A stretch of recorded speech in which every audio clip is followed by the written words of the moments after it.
গোটা জাতি এক বেদনা বিধুর অবস্থার মধ্যে রয়েছে।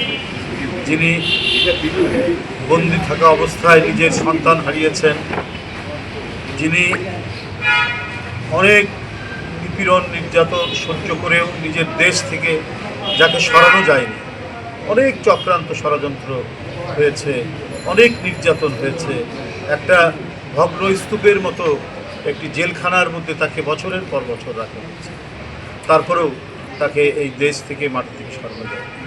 আজকে সারা জাতি তার জন্য দোয়া করছেন। তিনি আজকে অত্যন্ত গুরুতর অসুস্থ অবস্থায় এভার কেয়ার হাসপাতালে অবস্থান করছেন।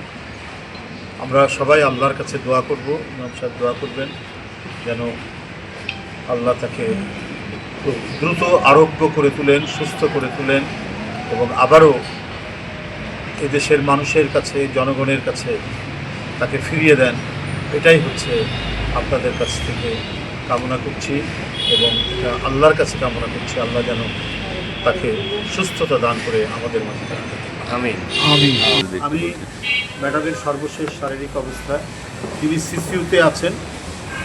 পূর্বে যে চিকিৎসাটা ওনার করে আসা হয়েছে গতকাল পরশু, সে চিকিৎসা আজও চলছে তার জন্য। এর বাইরে এটাই সর্বশেষ আপডেট।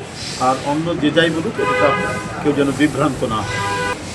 যে পর্যন্ত উনি যে অবস্থায় ছিলেন গতকালকে বা গত পরশুদিন, আজও তিনি সেই অবস্থায় আছেন।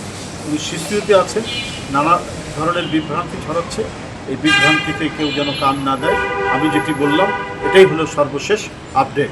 ধন্যবাদ।